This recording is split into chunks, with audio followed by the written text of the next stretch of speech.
this bowl here, just take it out. Just dip just that one, Scott's bowl. Okay, how's that looking, you guys? Light-wise, looks nice? Yeah. Okay, great. Are you into these guitars? Great. Okay, here we go.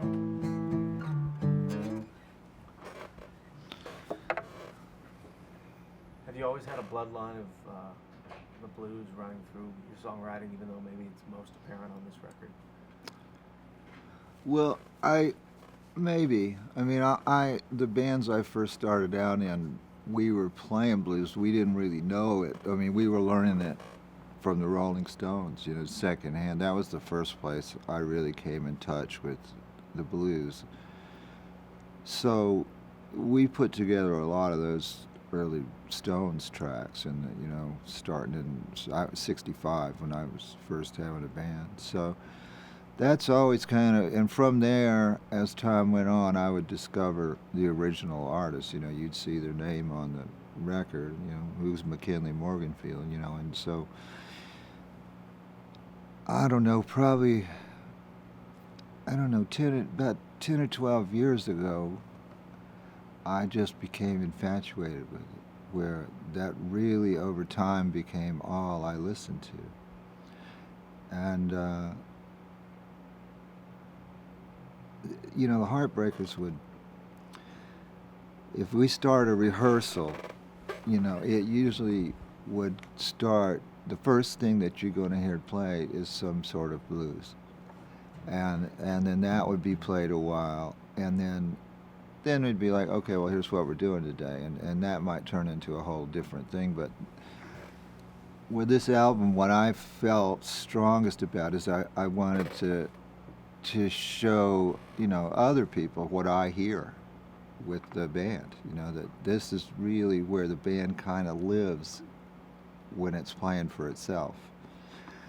And I think we've achieved that. We approached it that way, like a rehearsal, with no headphones, and going for things on the take. You know, we're going to play the solos on the take, which you don't always do in a record. And we're going to sing, and we try not to do many overdubs. You know, we did do a few overdubs, but we caught the takes live in the studio.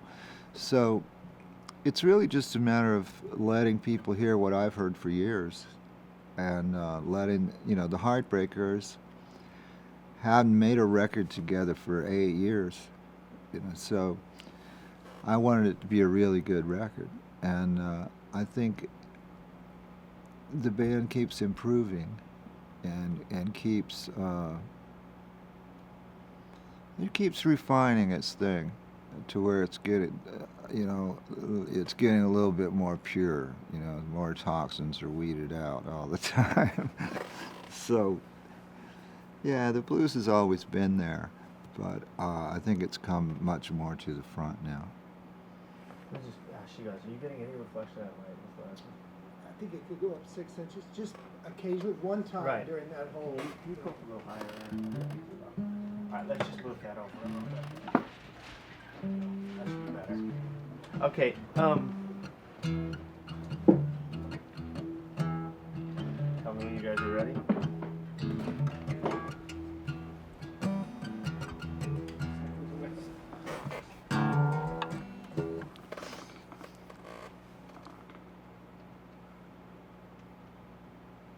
Got a slate there? All set. Okay. Did anything surprise you once you all got in a room and started playing live together? Was in terms of the vibe, and did it make the songs take shape in a different way than maybe you thought about when you wrote them? Oh yeah, well, I intentionally didn't make demos, which I had been known to do in the past, is make really elaborate demos. And I felt that it was restricting them as players a little bit. They're all such, you know, really virtuoso players that I didn't really want to come in and tell them what to play. So I would really just come in and play it to them on a guitar, you know, just play it on the guitar. And they would listen, and then voila, we'd start to play, and usually fell into something good right away. So yes, I was always pleasantly surprised at what they brought to the song. Yeah. Is it hard after so many records, so many successes and everything, to find new challenges or take new risks to make a record? I just go where the wind blows me and hope that I'll land in a good place. I mean, I just do what I'm interested in at the time, you know, the songs that appear. And this time they were clearly based in the blues, everything I was writing. And I didn't fight that, you know, I invited it and see where we could go with it. So yeah, they always give you something back better than you gave it to them, you know. They're that kind of group. Mike Campbell especially is front and center on this record. There's a lot of guitar, there's a lot of kind of focus on his answers to your lyrics in his solos and things like that. Was that a conscious effort on your part? I really wanted to get Mike up to the front, you know. He's such an incredible guitarist, and he's also plays with a lot of taste. You know, he edits himself back a lot of the time because he feels that too much playing would be distasteful. And I told him this time, you know, I really want you right up front. I want let's look at this like, you know, it's a John Mayall record or a Jeff Beck record or where the guitar is right up in the front. You're going to be the other voice in the record. And he really rose to the challenge, you know, and I think his playing is a really valuable part of the record. So yeah, I did push him a little bit to get up in the front, but I'm glad I did. I asked, this is a corny question, I know, but I was asking the other guys too. What does the word mojo mean in your mind?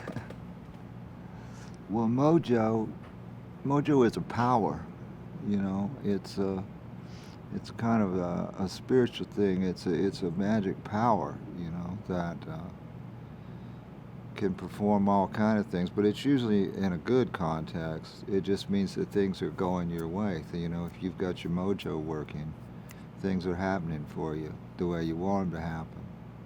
You know, there's all kind of mojo. I mean, there's a mojo hand, which mojo hand was actually a little monkey hand that they used to shrink down these little monkey hands. Probably can still get one in Louisiana.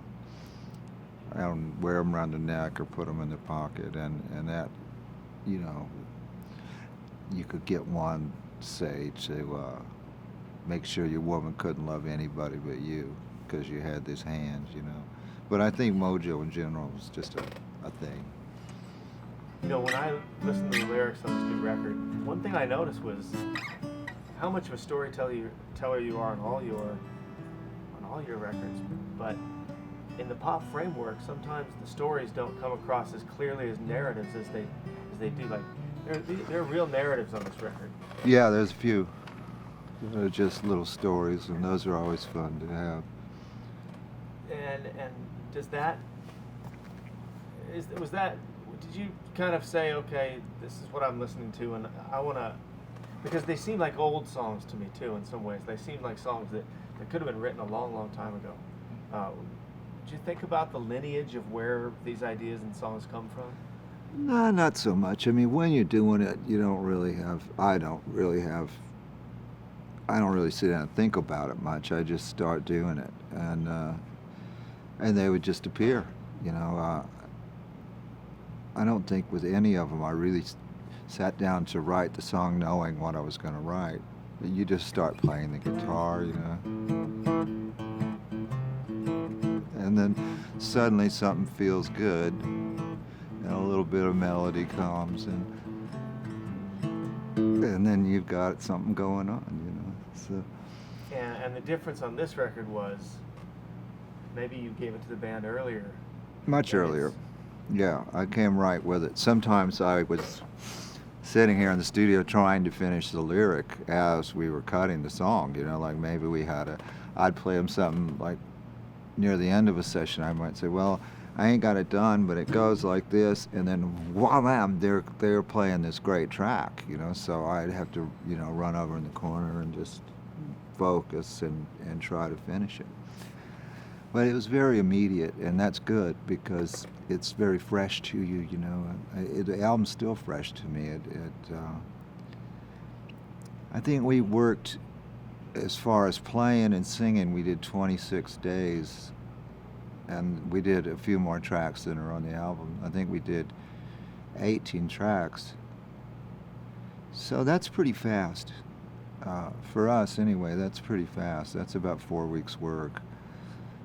And we wanted it to be like that. I didn't want to be one of these things that you labor over every drum beat and auto-tune this and that, you know. I just wanted it to be pretty natural, you know, more like a Polaroid than a painting.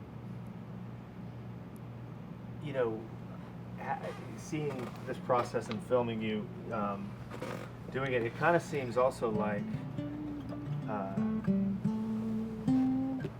that would be a lot less isolating. Having a band that you can bounce ideas off, it seems like it would be a lot less isolating. Because at this point in your career, you've done it for so long. I imagine there still has to be an inspiration to do it. It doesn't. I'm sure you don't want it to feel like work, and you don't feel like you have to do it. Do covers play out, like sitting around playing covers? Does that lead into it too, kind of? Sometimes.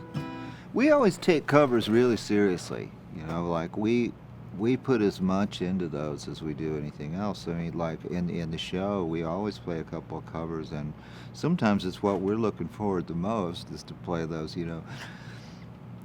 So yes, you can bounce off a good cover. And suddenly realize, like, oh, there's some good energy, some mojo here, you know. Let's try this, you know. So my job is to just have material there for them, you know, because let's face it, it's a really extraordinarily good rock and roll band. They're ridiculous, and if I didn't take advantage of them, I would feel I'm not doing my job. So